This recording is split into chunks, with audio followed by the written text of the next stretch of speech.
Episode 6. Hey everyone, this is Sherman here, and you're listening to Into the 99, where we have 99 cards, because Commander's number 1. We have here with us... We have Hope. And Daniel. Woohoo! The gang's all here. The gang's all here! And today we are talking about something that is close to my heart. I know I play a lot of jank, but I do have some decks that are really, really strong, or at least I think it's really strong. But we're going to go over one of the deck techs that I have for one of my decks. This one is, in my opinion, one of my more complicated ones. I've let people play this deck a few times. I've explained a few of the concepts, and it's still really, really difficult for them to play. And there's a lot of reasons why. And we're going to go over it. So, Why don't we dive on into it? Yeah. So who are the commanders? So, our commanders are 1. Regna, the Redeemer, and Krav, the Unredeemed. Redeemer, Unredeemed. But they are partner commanders from battlebond. So, Hope, do you want to read out and say what they are? Yeah, so what Regna does, she is a 6-cost, 5 colorless, 1 white, flying angel at the beginning of each end step. If your team gain life this turn, create 2 1/1 white warrior creature tokens. And Krav is 4 colorless, 1 black. He is for 1 black mana, sacrifice X creatures, target player draws X cards and gains X life. Put X 1/1 counters on Krav. The Unredeemed. The Unredeemed. Yeah, they're great partners. They work very well with each other. Krav, you can sacrifice himself to himself. Mm-hmm. So it's really, really, really fun. So with this, the deck, basically, the way I have it is that this deck tries to use as many resources as possible, okay? It'll use, it has a lot of card draw, so it'll use your library as a resource. It'll use your life as a resource. You'll be gaining life like crazy. You'll use your board state as a resource. You'll use your opponent's board state as a resource. You'll use your graveyard as a resource. Everything you can, you will use as a resource. The more Using every part of the meat in this deck. Yeah. And it's just some of it's 1 or 2 cards and everything, yes, but it still tries to use a lot of things from different areas as resources. So I like to call this the stock market deck, because whatever your opponents can't deal with, you put all your resources in. Yeah, that's what you can focus on for that game. So it gives you a lot of win cons and a lot of options for how you can take on any other opponent. Yeah. So you can drain life from people. You can use your creatures and swing wide. If the opponent kills their creatures, you can sacrifice them for life or card draw. If the creatures are in the graveyard and they're making you remove your graveyard, they're going to get hurt from that. There's so many things in this deck. And like I said, it's one of the most complicated decks I've ever made. And this deck was designed to try and win the battle of attrition. Okay, so basically attrition is... when you think of it like a battle, or with 2 armies, all right?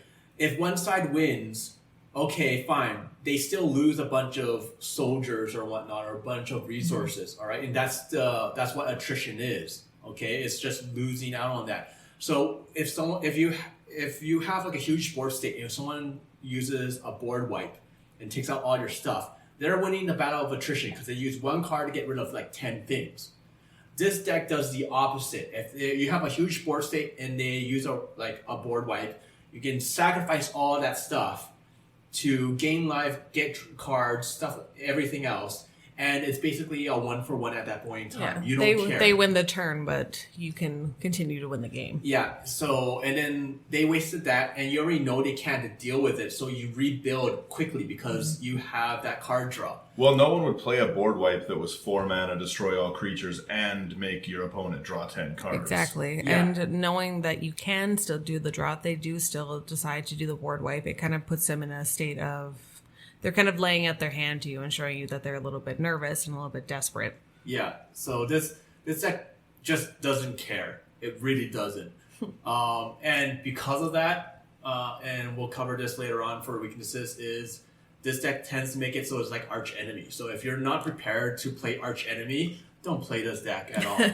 So, but it really, like, I play this when I really wanted to try out new concepts. I want to feel the pressure from 3 players trying to go after me, because I find that when you're in a tight spot, that's when you pull a bunch of stuff out of nowhere and you figure out new combos or you figure out new interactions, you look up rules, and you become a better player. When the pressure is on, you do whatever you can to survive. Yeah, so you're playing your deck in ways that you might not have ever expected to play your deck. You know, cards that you never would have played together because you have to, and you have to find a way to get out of the tight spot. Yeah. It's fun like that because then you are forced to look at different scenarios you may not have considered when you're putting your deck together. And you're really, at the end of that, just learning what your deck does and doesn't do. And that's how you build it and change it. But when you have a different answer for different scenarios, it is really, really fun. That's one of the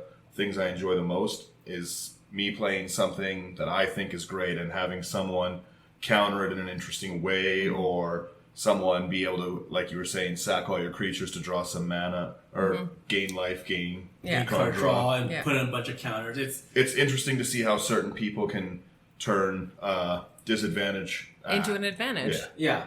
So it's like, I'll have it where, I sack everything to Krav, and then Krav is like a 12/12, and I've drew 11 cards, gaining 11 life, and then I'll Sword of Plowshares my Krav just to gain more life, and everyone's just like, this is stupid. Oh wait, Sanguine Bond's out. Son of a bitch. So, but it's just things like that, right? So this deck, we'll throw up the deck or the deck list later and everything. I actually had to try to think of what cards went into it before, because when I originally created it, it was pretty strong, and then I had to tone it down a lot. So that's where I had a bunch of counter spells and stuff like Withering Boon for the black, where it's like 1 in a black, pay 3 life, and you counter target summoning spell. It's just dumb cards like that I put into lower, or I had Butcher of Mana Cure in there.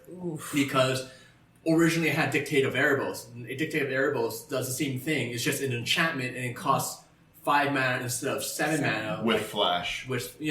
So Dictate was way stronger than Butcher, but to lower the power level, I put Butcher in instead. But the Butcher of Malachir is just as annoying, but it's a lot easier to deal with a creature. Yeah. So, and that's why I put that in there in exchange for that. But with this one, I put back the Dictated Erebos. I took out the Butcher of Malachir just so people can see what the deck was designed for originally. Yeah. And at the same time, I threw in some of the new cards too, because heck, we all love new cards.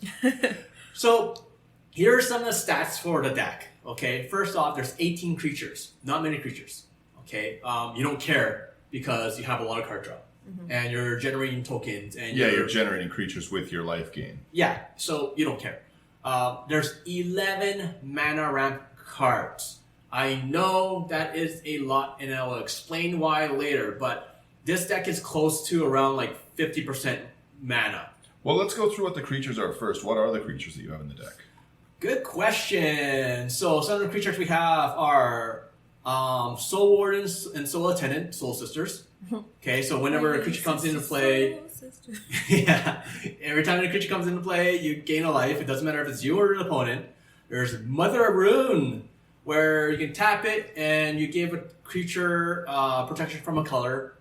Blood Artist, Zilliport Cutthroat, and there was another one, what's it called? The one from Ravnica or whatever, but it's basically... the Cruel Celebrant? Yeah, thank you. Yeah, but whenever a creature enters or Planeswalker enters, that's a good one too. Yeah, so these ones are when they die, it's you drain an opponent or drain all the opponents and you gain a life. You have White Mane Lion, where it has Flash. You just, for 1 in a white, you flash it out. It's 2/1 or something like that. I don't care. What I care about is that when it enters the battlefield, you target a creature and that you control.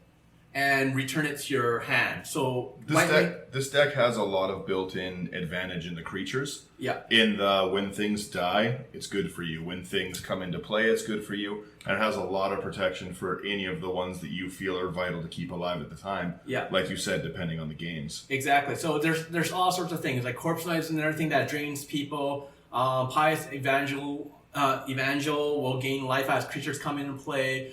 Campbell consoles of allocation will drain people. Like it goes on and on and on. But everything has a reason behind it, and everything else kind of synergizes with something else. So like if you go back with the Soul Warden and Soul Attendant, okay, both of those will gain life every time a creature comes into play. Well, if I had Regna out, okay, and someone's playing creatures on their turn, I'm gaining life, and then during the end step, I'm creating 2 more 1/1 warrior tokens, and then I'm gaining life from that as well. So I'm gaining 3 life if my opponent casts 1 creature. If each person casts 1 creature, I've gained a total of 9 life by the time it comes back to me. If I have 2 creatures that gain me life every time something comes out, I'm doubling that. I'm gaining 18. This gets really, really crazy really fast. You're almost increasing your life by 25 to 50% every single round, every single turn. Yeah. By just doing nothing. Yeah. Just by showing up. Yep. You just sit back and just be like... And just keep rolling your life counter up. Yeah, and this is one of the reasons why it becomes arch enemy very, very quickly. Like, I don't have the Aether Flux in here just because it's just not as fun. Like, I'll nuke you, I'll nuke you, I'll nuke you. It's just not cool. Everybody dies. Yeah, but this makes it harder. And then with things like the Zulaport or the Blood Artist, like, you kill my stuff, I'm still gaining life, I'm still draining you, it still makes it difficult. And I'll let you guys hit me as much as you want, as long as it's not the commander, I don't care. Yeah. Because I have so much life, it makes no difference. So that's it. It puts you in a different position because you have to look at how you can deal with that player without just trying to do traditional damage, because that's probably not going to get you there. Yeah, it is very, very difficult to deal with a lot of things because most games are won because, like you said, traditionally people win with creatures. They attack you, they roll your life total, etc., etc. This kind of creates a buffer for you so you can get your stronger spells out, your combos out, everything. Okay, because normally, like I said, 1 card works with at least 3 or 4 other cards. So when you have 1 card out, it'll work with another one, and that one will work with like another 3 or 4 other cards. So it just literally just combos off of each other, almost in a circle. So, and it makes it very, very difficult. So that's with the creatures. That's with mana ramp cards. I have 7 card draw spells. One of them is the commander himself, Krav. So you always have access to it. Yeah, I'll always have access to it. It'll get expensive eventually because a lot of people will target Krav. Yay. But you kind of get used to that. And that's another reason why I have a lot of mana ramp in here. Having things like Lightning Greaves, Swiftfoot Boots, all that stuff is very, very pointless in this deck. I've tried it, and it's basically useless, okay? Because people are just going to board wipe like crazy, and you just don't care. You give it haste, who cares about haste, okay? Its activated ability, you don't need to worry about having haste. You just tap a black and sacrifice stuff and go to town. It makes no difference. There are 6 board wipes in this deck. It is a lot, and that's because this deck controls the board. It does not care that you lose creatures because all your other creatures do the same thing. Well, I was gonna say you can rebuild your board state so easily that board wiping isn't really a huge concern. Yeah, so it's like you board wipe, you bring out Regna, and you cast like something that gives you life, like a Pristine Talisman with one of the mana ramp cards. Just tap it, gain a life. You let the mana go away, but you still gain that life, and you're getting 2 more 1/1s. Who cares on whose turn you do it for? It creates blockers and everything. You're gaining life. It creates blockers. It creates fodder for Krav. Yeah, it's really crazy, and you have 5 target removal spells. So it's like Return to Dust, Source of Plowshares, things like that. Excuse me. Ooh. So, but let's go on with it. So those are the stats for this. So it seems really, really wacky, but this deck requires a lot of mana, and so like let's just go on to the strengths of this deck first. Okay, so strength number one, quick life gain. There's so much life gain in this deck. I think like half the or close to half the spells have some sort of life gain in it. Okay. So, like I said before, the Soul Sisters, you have things that drain. There's Sponsor's Monument, so whenever you're casting stuff, you're draining people as well. Catcher's Monument, where you're creating creatures, where you're gaining life from those creatures. When you have a white main line in your hand, it gets even crazier because with Catcher's Monument, you're casting it for 1 white instead of 2 mana, so you're just flashing it in, targeting itself, bringing it back, creating a 1/1 warrior with vigilance, and just going nuts like that. And gaining 2 life every time. Every single time. Yeah. Same thing with Bonzo's Monument, so I don't get the reduction in the casting cost, but even if I cast it for 2, I'm draining everyone from for 1 life, and I'm gaining 1 life. I really don't care. And if I have a Soul Warrior, Soul Attendant now, or something like that, or a Pious Evangel, I'm still gaining life as well. Yeah. So it's life gain after life gain after life gain. And which I think we've already sort of touched on, so the life gain is really aggressive in this deck. But that's what you want, especially it puts you... everything goes well with it, and there's so many cards that do so well with life gain, just even that aren't even in the deck, as you said, Aether Flux earlier. It's not hard to put that in this deck list and nuke someone outright. Yeah, and it's any card like that would use life as a power source. Yeah. Which is something that is often a little bit scary. You don't want to use your life. But well, speaking of strengths, just so many black cards, as we've talked before, are powerful because they utilize your life. And the downside is you're at least losing life for their effect. But when you combo it with a white... The gaining life, then all of a sudden an Underworld Connections isn't a problem. Yeah. You're getting your card draw off. Using the Talisman for the colored mana isn't a problem because you're going to gain that life back. So you're getting such an advantage by not having to worry about 5 points of damage, 6 points of damage. There are no longer the same repercussions that you should in theory be experiencing from playing all of these powerful black cards. Yeah, and that's one of the reasons why I didn't put in the Aether Flux. It's just because it's almost too easy. It's too easy to win with that because like you'll be up in the hundreds with this deck at times. If no one checks you, no one tries to bring you down constantly, you get into the hundreds really quickly. Yeah. It's really, really stupid. Well, and at the end of the day, everyone wants to have fun. Anyone can look at this deck list, they can decide that they want to put it in and just have the nuclear option on the board. Yeah. Then all you have to worry about is a Krosan grip. But if that's not what you want to do, and you want to go into a more fun, what can I do and how can I answer problems, then this might be the deck style for you. Yeah. I don't even have anything that uses Phyrexian mana in this deck, just because once again, it's just too cheap in a sense, because you gain so much life. It's just you can go so crazy that it's just not fun for anyone else.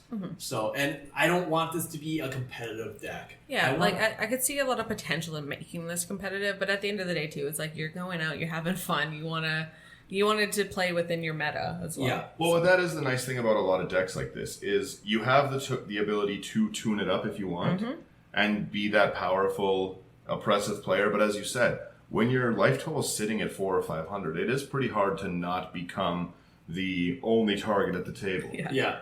The arch enemy, and then people are trying to go with commander damage and everything. And that's, like I said, that's why... Commander damage, infects. Yeah. You name it, people try to do whatever they can, and it's fun seeing them work out stuff and become a team and try to be okay, if I people when they politic now, when you see it, it's literally I cast this and you cast this and I cast this. It's you're facing down everyone when there's telepathy on the board and everyone's showing their hands to each other and it's just okay, we need to sequence it like this. You do this, and you do this, and you do this. And that's how they have to go against you, because they have no choice. Yeah. It's really, really stupid. But it makes for a fun interaction for everyone else. And like I said, I'm okay with that because it pushes me to be better because I'm trying to find ways to get around them. I'm trying to find answers for everything. I have to try to survive their 12th attack, this freaking turn somehow, because, with whatever. flying. Yeah. It makes it so that you really have to focus on how to play the game, and you really have to stop thinking about you're playing against individuals. You're now playing against a 3-man team. Yeah. And you need to be a little bit more aggressive, be a little bit more strategic instead of just kind of coasting through the game, seeing it out, playing it out. Every turn needs to be meaningful. Yeah. At that point. Every time I play this deck, you have to be very, very mean. There has to be a meaning behind something. Yeah. So people are afraid. Yeah. Okay. So it's like one of the things I'll do sometimes in extreme emergencies. I don't like doing this too often, but I will do it in extreme emergencies when it's like arch enemy. It's like I'll play a land because like I have a lot of land in this deck. I'll play a land and then I'm flipping through my cards. I'll cast 1 or 2 spells and then I'll be like, did I play a land for turn or not? And I know the answer is yes, I did. But everyone else is counting mana and they're like, yeah, you did. And I'm like, oh, okay. But I don't have a land in my hand. So now if I have 2 cards, they were like, okay, one of them's got to be a land. What's the other one? Yeah, what's the other one? But secretly, I actually have 2 spells. 2 answers. I have 2 answers. So I'll cast 1 answer, and they're like, haha, we made them use up that 1 answer. Let's go to town. Yeah. It's like, nope, here's my second answer. And they're like, bam. Okay, we just wasted a bunch of resources, and he had the answers. Now it's going to come to his turn. He's still alive. Yeah.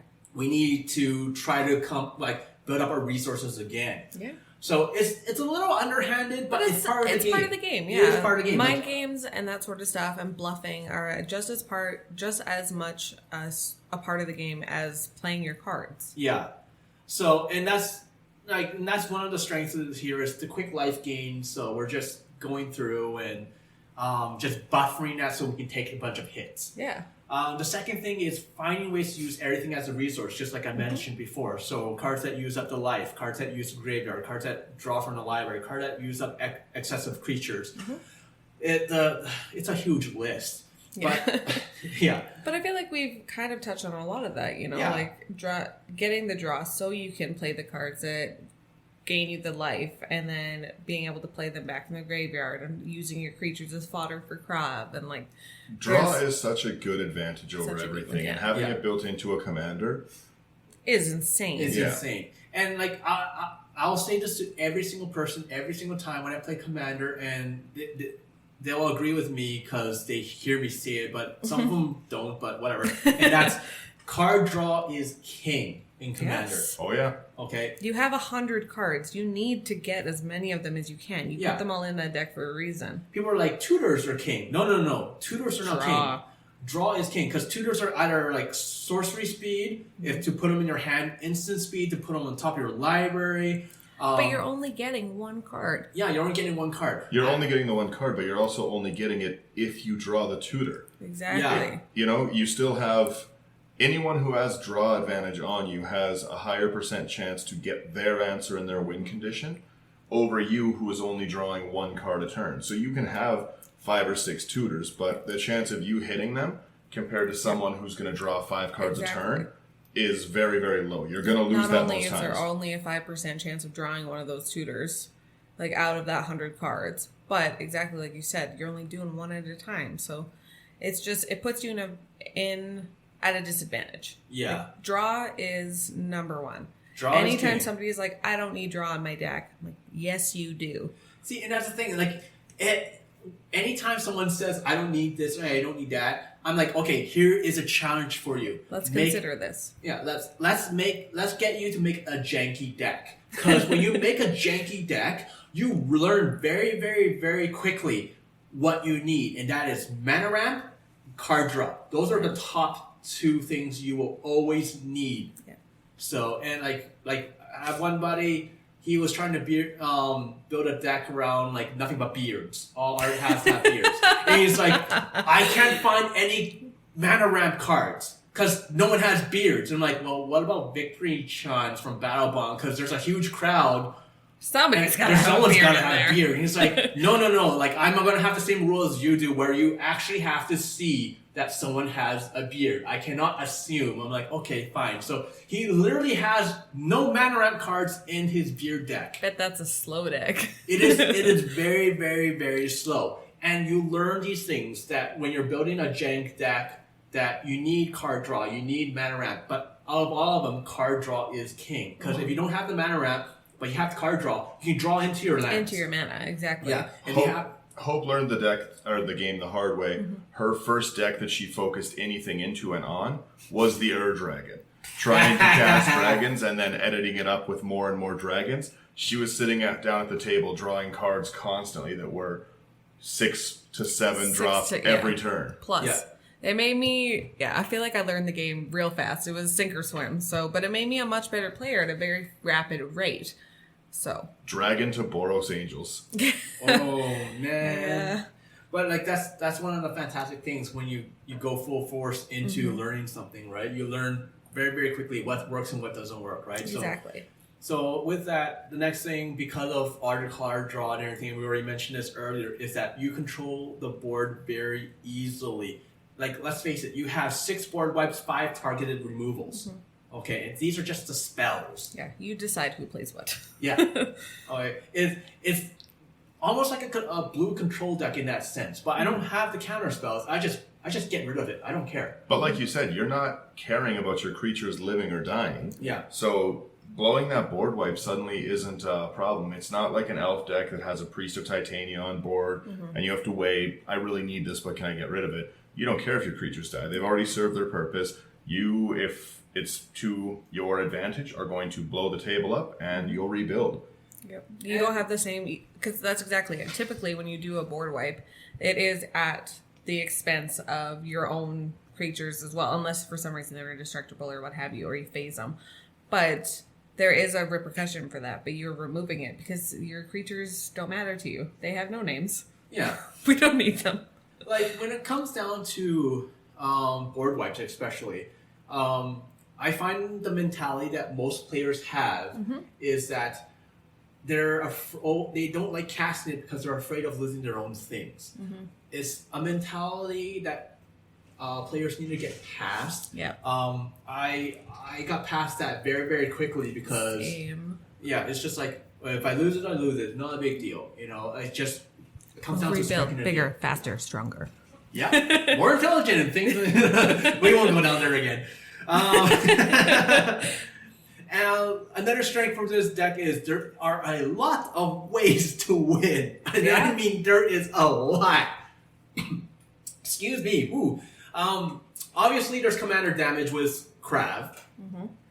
Regna, I don't care. Well, his ability, real quick, just to touch on that, his ability to sack at any point is pretty scary because he's not just a 3/3 swinging at you. He can hit you pretty hard. Yeah, and that's he can get out of control very quickly. And for 1 black mana, come on. Well, and especially if you have your Reg now, you're gaining life on every turn because you have a Soul Ring and it's a creature deck. You're potentially gaining 4 life around every turn, minimum if everyone plays 1, but that's still 8 creatures. 8 creatures to sack is a lot of 1/1 counters on a commander. That all of a sudden that 3 commander damage becomes 11, just like that. So 2 swings. 11 and 11 life and 11 cards, which is a much different math. Huge. Yeah, it changes the math dramatically. It's like when we were talking about Corvo.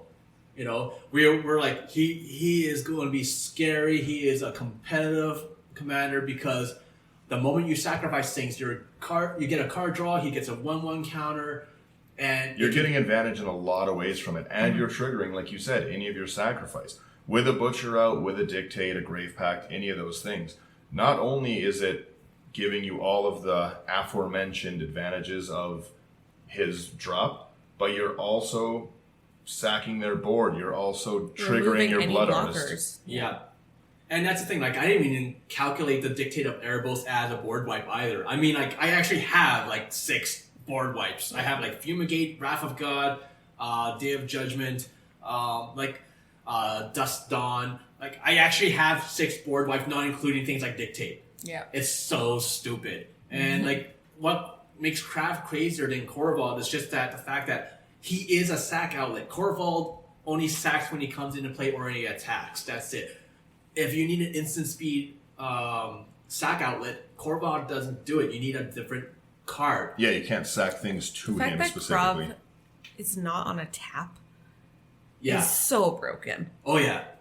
And it's just So like, strong. I'm gonna abuse the living crap out of it. You know, it's like one of the things I like to do with Krav is like if I have him and Regna out, and I've gained life on my turn, I will leave at least 3 black mana up. So before the person's my first opponent's in step, I'll sacrifice 1 creature, gain a life, and I'll create 2 more. Yeah. Right? And I'm just perpetually creating more while I'm gaining life and drawing cards and putting 1/1 counters. And that's one of the reasons why I said that this deck is very mana hungry, is because you're setting up for things like that, where you have to have 3, 4, 5 mana open. Yeah. And while still casting these high casting cost cards. Mm-hmm. So it gets really, really crazy, really, really fast. Mm-hmm. Another strength for this is that time is actually your ally. Yeah. Unlike other times when time is actually not your ally. Detrimental. Yeah. It's just one of those things where even if you have people drawing into answers or whatever, you don't care because once again, you're controlling the board. Yeah. So it literally makes no difference. The more time people give you, the more you can set up things, the more you can make a board state, the more you can drain them. So time is against everyone else, and time is your friend in this case. Absolutely. Another strength here is token creatures act like resources, or I like to think of it as currency. That's exactly it. Yeah. They're like treasure tokens or something. Yeah. So, and especially with like Piteous Plunder, they are treasure tokens. They die, they turn into mana. That's pretty strong. Yeah, like I took out Piteous Plunderer just because it was so broken for that. It's like, because then I just need 1 black mana, and then I'll sack on 1 token, and he'll be a treasure token, and I can use that treasure token to sack for a black mana to get, on and on and on. So I took that out, but in this deck tech, I put it back in just to show everyone that is one possibility. Like I said, everything kind of links with another thing. All right. So token creatures here really do act like resources. So they either generate mana for you, they draw cards for you, or they attack and drain people for you, or they help you gain life. Mm-hmm. Just from a token. Yeah. That's like something that should be a throwaway. Yeah, something that everyone's like, okay, I'm either using it to attack or I'm using it to like gain mana. No. That's like, here, hold my beer. Okay. Mine does 4, 5, 6 different things. Yours does only like 2. Okay. If that. So let's talk about this. Like why are you playing tokens when you can do all these different things? And that's the concept I had behind this. It's like, I have tokens. What are the best way to utilize tokens? All right. And then the next thing, because of the token, because of card draw, because of everything else, and you're controlling the field and everything, the last strength is you rebuild the board so quickly. Mm-hmm. It is outrageous. The ability to bounce back is important in any deck. Yeah. Some decks can get blown right off the board if they don't have... If there's a board wipe, it can be the end of the game for them and stuff. Well, going back to the fact about my dragon deck, if it gets taken down, it gets taken down. That's just it. Yeah. I see that a lot with elves. Yeah. Oh, yeah. Yeah, because people, they don't sandbag. They just throw in every single elf they have in their hand. They put every elf down, and as soon as one board wipe's gone, they're stuck holding a forest and maybe an overrun, but they don't do anything. Yeah. So it's just one of those things, just like, okay, like you get board wiped. You're the one that's probably going to be doing the board wipe. Mm-hmm. So, and then boom, like you rebuild, and everyone's just lagging behind because you have so much mana around, you have so much card draw, you're just casting so many different things. It makes no difference, and it's very, very difficult for people to catch up to. And that's when you swoop in with that commander damage. Yeah, just crush commanders everyone. or tokens or you name it, whatever. It doesn't matter. You just start swinging away at everyone. It makes no difference. Yep. It's really, really crazy. Mm-hmm. Those are the strengths, but it's not a perfect deck. It's not a perfect deck. Every deck has a weakness. And this one, the weaknesses are pretty big. So like you either like risk it all and go big or go home. That's my thinking of it. So the biggest weakness here is that it uses up a lot of mana. Now, this deck, there are very little mana sinks in the deck. Okay, so because of that, if you have mana that's open by the end of your turn, there's a good chance you're not going to be using all that mana. So it's just one of those things. You just don't. Yep. But the deck does require a lot of mana because you're ramping up so quickly is because you're drawing so many cards. You want to cast 3-4 spells a turn. Like I think I've cast 6 spells in one turn once. Yeah. Just because I had so much mana ramp, but that's besides the point. Your commanders get killed a lot. This is another reason why you need a lot of ramp. Yeah, because people see it. They immediately see how they can get out of control real quick. Yeah. And because they're already relatively high cost commanders, getting rid of them is very beneficial because it slows you down so much. Yeah. Like it's all of a sudden that 5 cost commander is 7, and that is very difficult to play. And that's the problem. Like in a typical game with this deck, I would recast Regna at least twice and Krav at least 5 times. Oh. Okay. And that is on average. Wow. Once it gets past that, I don't cast Krav anymore. It's just pointless. Yeah, it's just done. It costs way too much. Yeah. Like I'll have the mana out. I'll have so much mana. But it makes no difference. It becomes not worth it. Like yeah. So and then I try to come up with a different strategy to try to win without Krav. Yeah. And that's why you have to have so many other win cons is because you can't rely on that one commander. It's too risky. It's very, very risky. And especially considering that, the deck itself is the one that's running a lot of board wipes. Yeah. So like this one runs a bunch and then you're assuming everyone else is running at least 2 to 3. Yeah. So yeah, your commanders will get killed off a lot. And this is one of the reasons why, like I said, I don't bother with things like Lightning Greaves or Swiftfoot Boots or things like that. I do have a Whisper Silk Cloak just to make it unblockable and to make it That's more a great difficult. idea. Yeah, but other than that, the other 2 just are useless for me. Yeah. Because they don't protect from a board wipe. Yeah. So, and then another thing is that it starts off so slow because they're trying to ramp so hard. You will be attacked like crazy for at least the first 3 or 4 turns. You just become a very easy target for that early game. Yeah, you have no defense. Mm-hmm. You're not blocking with the Soul Warden. So. No, it's not worth it. You even if someone's attacking you for something like 10 damage, and you can block with a Soul Warden. You will still take it. You will not block with it because once you get that combination going, you can gain back 9 life in 1 turn rotation. You just do not care. Well, and the other thing too is once your playgroup sees this deck and they see you pull it out, they're gonna hit you harder because they know that you can build up that undefeatable life. Oh yeah, so quickly. Yeah, a lot of people when they see me pull out this deck, they already know what's coming and they're already prepared for it, and they let me do this from times. Play it from time to time just because they know I tend to play the jankier decks, and sometimes I want to play the more powerful things, right? You want to have your fun. Yeah, I want to have my fun too. So like they let me do it and all that stuff. So another thing for the weaknesses here is that it does require a lot of board setup.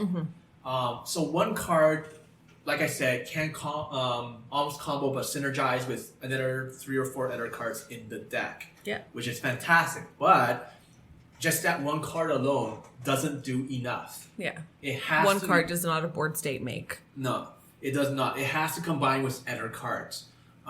So building a board state is really, really, really difficult if people are targeting you often. So this is one of the reasons why I have so much life gain, is so that I don't have to block with the creatures. I can just keep on taking it. And I'm trying to make it so that you're almost just stalling for time. Yeah. And like I said, the time is a strength for you, not a weakness. Exactly. So, and another thing here is once the board is set up, like we mentioned before, you are the arch enemy. Which sometimes I think can be a lot of fun. I don't mind being the inadvertent arch enemy. Wish I had the cards, but Yeah.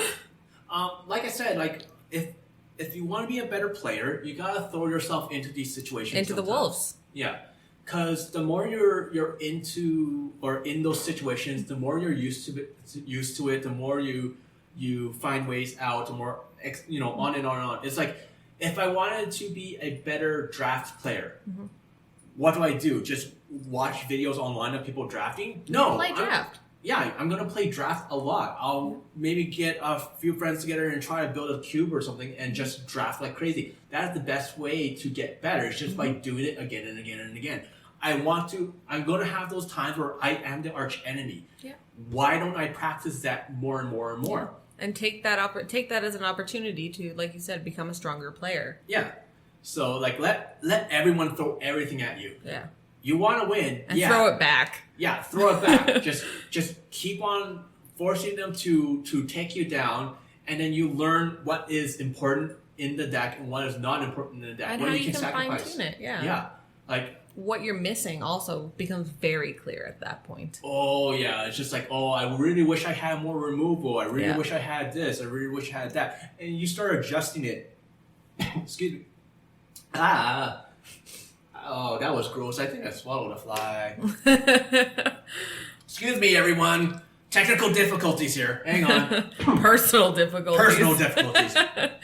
Ew. But anyways, getting past that, the more you do something, the better you get. It's like if you want to be a faster player, you don't bring out your deck and play it once a month. No, you play it again and again and again. So you know each card, you know what to expect, you know how to improve it, you know how the flow of it is, and that is one of the best ways to become a faster player. And you know what's going to be a good hand. Yeah, you know what to keep, what not to keep, what to look for, what to expect, how often you get a certain card or a combo off, on and on and on.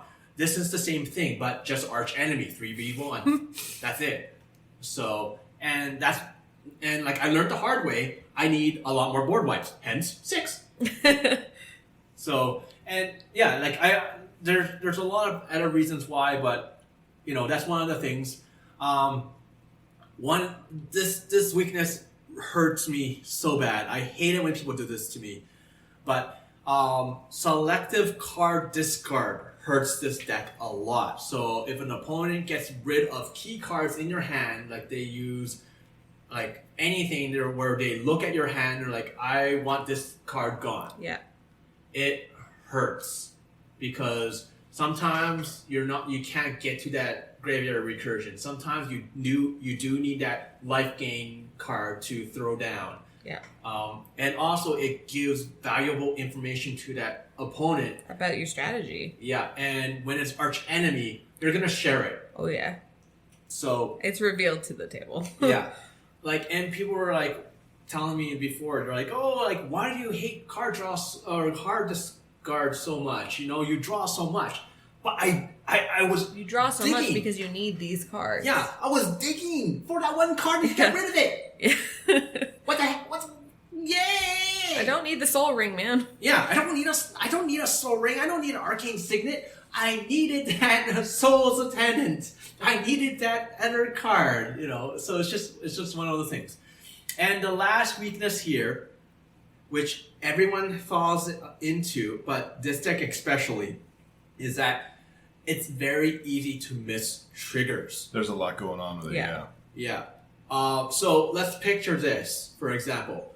If one token dies, how many things will trigger? And I will tell you the following things, okay? Krav could trigger, because you're probably sacrificing it to Krav. Oh yeah. Regna could trigger because of the Blood Artist or Zulaport Cutthroat or something which will drain someone and you gain life. You have other things that either are creating life or losing life or drawing cards or something like that. Or causing creature sacrifice for other players. Yeah, because of the Dictate or Butcher. All I'm saying is if you don't remind me, I'm not going to do it. Yeah. So because of that, I will rearrange my board in a very weird state where I go from left to right. I'll put the things that I normally want triggered first, and I will go down the line. It's like a assembly line. Yeah. Well, even if you're on your phone or you're paying attention to another conversation, it's very easy to miss your Soul Warden triggers, and that can be the difference between your gaining life Regna trigger and not. So you do have to pay attention. It is a lot to keep track of, and there's interactions on opponents' turns, your turn, upkeep. There's tons everywhere. It requires a lot more focus. Yeah, especially when you have Regna out, because Regna only triggers to create the tokens if you've gained life before the end step starts, because you do the check at that point in time where to see if you have gained life at the beginning of the end step. If at the beginning of the end step you did not gain life and you gain life during that time period, too bad. There is no going back. There is no getting the warrior token. So you have to be like, okay, before your end step, I want to do this so I can gain some life. Does anyone have any action to that? Yeah, yes. Do you have any response to this? Yeah, do you have a response? Yes? Do it now. But that is the one trigger that is really, really difficult to remember, because we're used to during the end step. No, this one has to be before the end step, because it's right at the beginning of the end step. It triggers. So, and it gets out of hand, because then, it's like, okay, before your end step goes, you do this stuff, and then it goes back, everyone passes, blah, blah, blah. And then it's during the end step, okay, now during your end step, I'm going to do this. So it's just like, okay, like, are you done? Are you done? Are you done? Yeah? Okay, now take your bloody turn, because that's what it feels like sometimes. You're just doing everything on everyone else's turn. So, but those are the weaknesses of this deck. So let's get into the nuances of how to play this deck. Yeah, what you want to actually be doing during it. Yeah. So, number one thing, as mentioned before, since it's a very mana-hungry deck, we want to mana ramp the living crap out of the whole thing as much as we can. It's only when you fully establish a board state where it's turn 8 or 9 or 10 or something like that. If you have a mana ramp card, you might keep it in your hand, because someone might just board wipe all the mana ramp, all the artifacts or something like that. Okay, but other than that, you're ramping very, very hard, and we'll go over more in detail of why. Okay, but when you're ramping this, since we're drawing many of the cards, we want to cast multiple spells. So this is the number one priority. Okay, second thing for playing this is we're not casting creatures according to their casting cost, but once Krav comes out, the whole thing changes. And Dan and Hope, we talked about this earlier, just me explaining it, but I'm going to explain this to everyone on the podcast here. I call this the mana shift theory. Okay, people naturally do this in their head without thinking about it, but I took this, in my opinion, to a whole new level. And the way it is that for this deck, I actually have two different mana curves. One where I have the card, and whatever the CMC is, I will cast it for that CMC. When I get it, I'll cast it, done and done. I don't care. The second mana curve will shift according to what turn it is, what's out in play, on and on and on. So the example that we were talking about earlier is if you have a counter spell that's 2 CMC, 2 casting costs, okay? People will have it on their mana curve as a 2-drop. I'm saying no. It's actually a 5 or a 6-drop. And that is because you're not going to the chances of you casting it on turn 2 is very, very low. You might do it, but other than that, you're probably going to save it for a bigger spell, where it's someone's dropping something that's a 4 cost or a 5 cast, and that's when you're going to counter the spell. On top of that, you're probably going to cast something else on turn 2 and not to counter spell, something that you're like a mana ramp card or something like that. So in actuality, that counter spell is like a CMC of 6, and as the turns go on, the mana curve for that one spell will lower. So turn 3, it will go down to a 5. Turn 4, it will be down to a 4. Turn 5, it will be a turn 3. Turn 6, now it's a turn 2, because you can cast your 4-drop spells and still have 2 mana up for that counter spell. And this is the theory behind it. Now, a lot of people already do this for 1 or 2 cards without even thinking. Okay, I do this with a bunch of stuff, and that is the creatures. And I will bump up the creatures by at least 1 mana cost once Krav drops onto the battlefield. And reason why is because if I have a few creatures out and Krav comes out and I cast it on turn 5, okay, with no mana ramps, I'm totally tapped out. Someone board wipes. I lost all of my stuff. They have won the battle of attrition there. I am losing. Well, you're down your sack outlet. You don't have the ability to respond, so you don't have your built-in advantage. Yeah. And you can't replay him next turn. Yeah. So, and this is one of the reasons why one of the weaknesses is that this is slow. And this is also another reason why I have this mana shift theory going on with the mana curve of 2 different mana curves. Soul Ring, I don't care.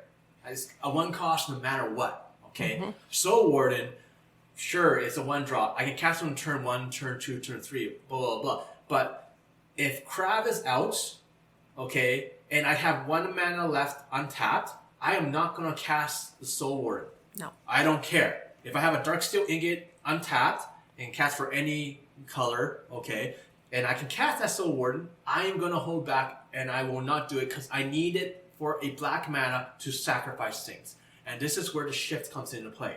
All right? And like I know we're going to cover this in later on in when we talk about mana curves and everything, but this is a very, very, very important thing that a lot of players will not do. Like, we're used to just 1 mana curve. We're used to just seeing how it is regularly. My thinking is total opposite. You have 2 different mana curves in every single deck. One where you'll cast it for whatever its cost. The second one will change depending on whatever the board state is. This is especially true for X mana cost spells. Yeah, it's more of a variable CMC. Yeah. So it's just trying to work that out. So like when you look at the deck list, you'll see I have a lot of 2, 3, and 4 drops. But in actuality, because I'm shifting things over, I actually have a lot of 4, 5, and 6 drops. And that is the reason why I have like 11 mana ramp cards in here. I want to guarantee that I'm ramping so hard that I can play those 4, 5, and 6 drops very, very easily. As opposed to waiting until turn 8 and then like, yes, I finally have the mana to cast the spell. Yep.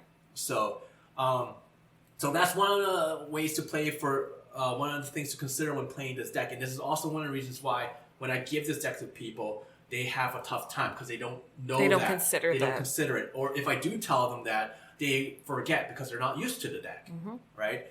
So, or if they do leave a mana up, it's like, oh, I left the white one up instead of a black. Oops. Yeah. You know, and it's a huge thing with this deck. So, another way to play this deck, okay, also, is to always cast Krav first.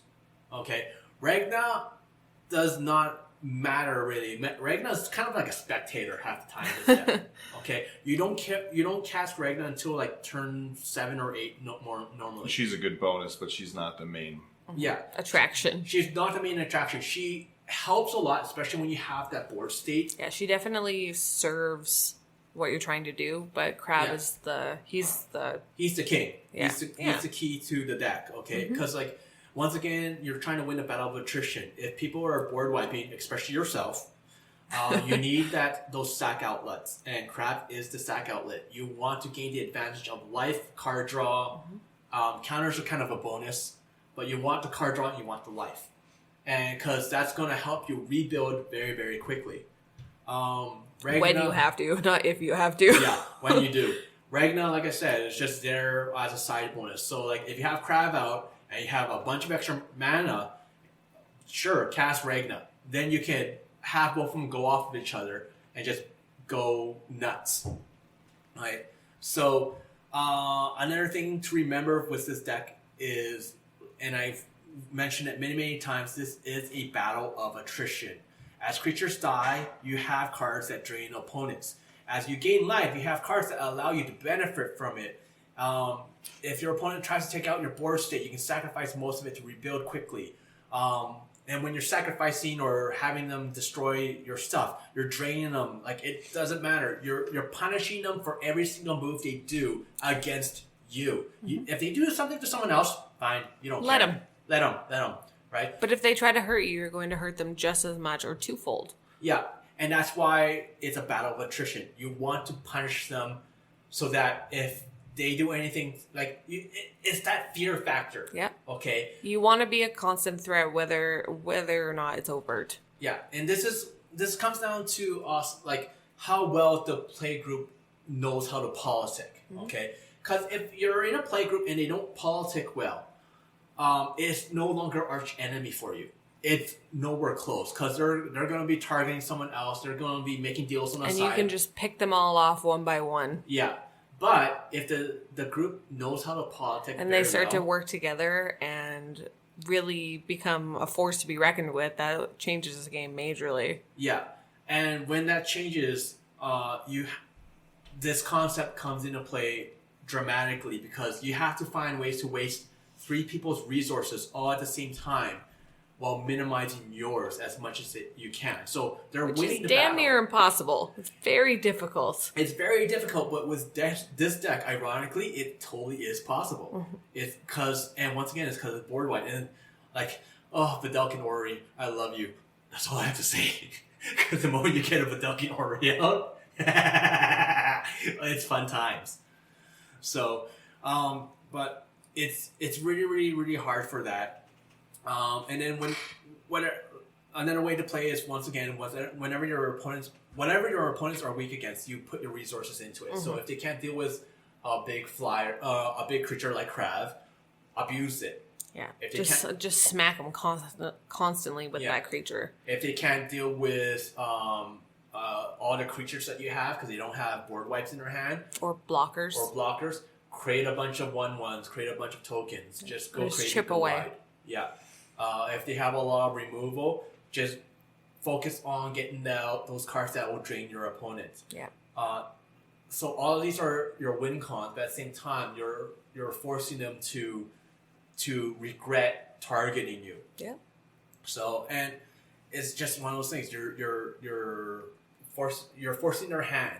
Yep. You're forcing them to use up your resources. You're regaining your resources because you go through your resources really fast. So you have a lot of card draw to regain all those resources. You're outmatching them. Okay, and this also leads into another thing that I want to talk about for it is quadrant theory. Okay, this is talked a lot about in like things like Command Zone and other podcasts and everything. It's concept by Brian Wong, where he suggests that the game is in one of the 4 quadrants, either opening or developing, when the game's in parity, whether you're winning or whether you're losing. Okay, now the first 3-4 turns, you are going to be developing the board normally. All right, and that's because it's a slow deck. You want to ramp like crazy. You need to go crazy. Like on turn 5, you will not be casting your commander still. Most likely you're casting on turn 6. So you're going to be taking a lot of bumps and bruises here. Okay? But the moment your commander comes out, it's a different game. During the opening and developing part, you're going to be using a lot of politics for threat assessment to help yourself not be the target or attacked often. So it's like, okay, I don't have a board state, guys. I've just been ramping because I have nothing else. Right? This is all I can do. All I can do is play land, guys. Yeah. Why are you attacking me with a 5/5 when someone else has something that's they're a threat to you? Yeah, they're the threat. I'm doing nothing here, right? You gotta find ways to politic. Yeah. Okay. When you're at parity, you're the one that creates the parity. Let's just put that out right now. Unless the person has like Avacyn out, you are the one that creates the parity. You decide when parity happens because you have so much removal and board wipes. You will create it. All right? So parity is not a big deal. Losing, yes, it does happen. Okay? There will be times when you are running behind, especially at the beginning. Okay? If you're losing, focus on the life gain.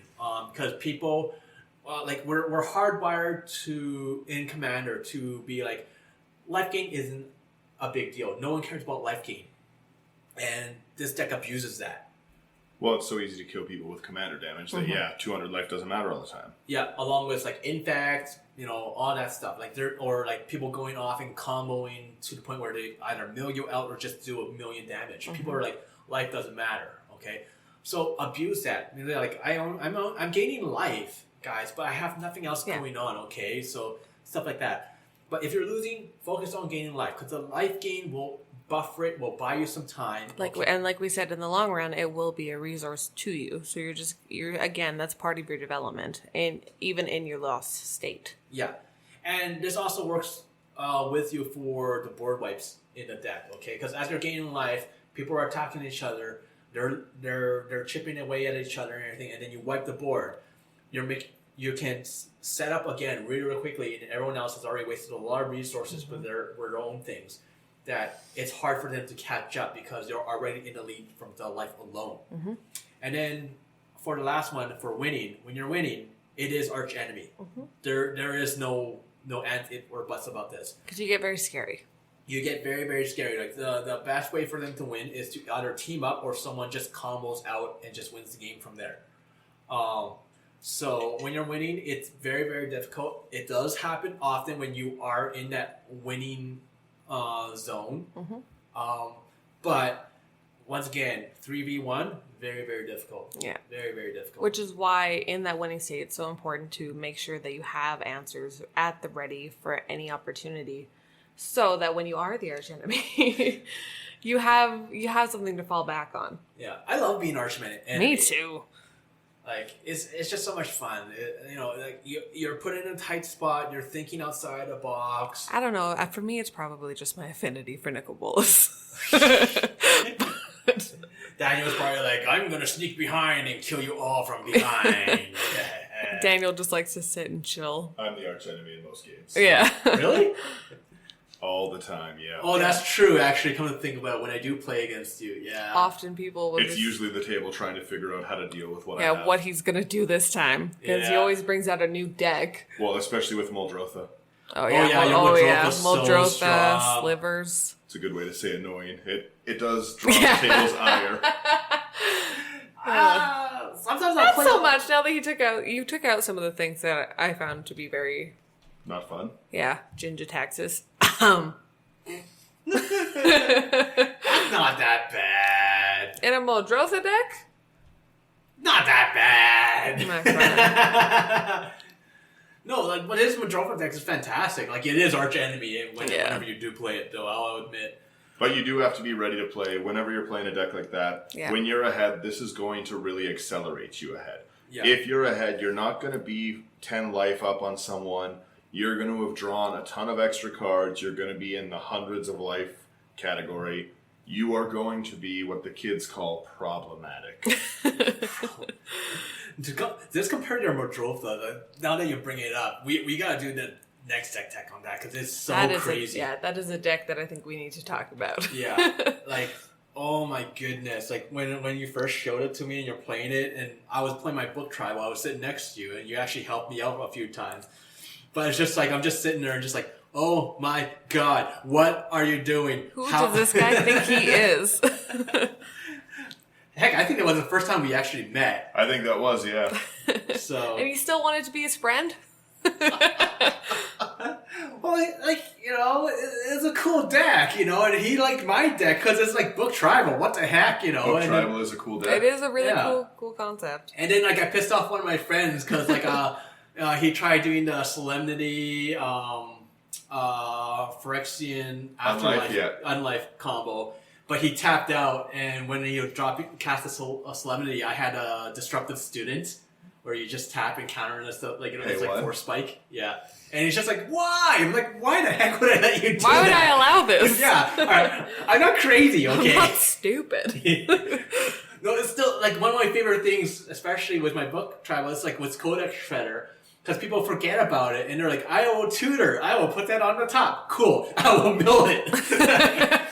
Or they'll like, I'll scry. I'll leave that on top. Good. I will mill it. You want it? I got it.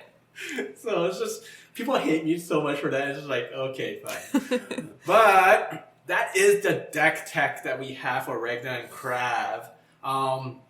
Let us know, by the way, if there's any life gain cards you like that you would like to put in. If there's any partner commanders that you play or want to hear us do deck techs on, because we may very well have decks that use them. I think it'd be interesting if someone recommends a commander for us, and once again, we build one with it. Yeah, absolutely. Yeah, but each of us were like, no, I would put this in. Well, why would you put that? That makes no sense. So let us know what you think, either on the Facebook or on the Instagram. It's Into the 99 on both. And we'll be putting up the deck list soon. Yep. As well, feel free to join our Discord. Oh yeah, we have a Discord now. Yay! I'm still getting used to Discord. Mm-hmm. So it's a good app to interact, though. So you can come there, ask us any questions. We hop on quite regularly. So at least we try to as much as we can. Some of us more than others. Daniel's the man for that. He's king of answering back. So he is the man. But let us know. Thanks for listening. Catch you guys later. Bye.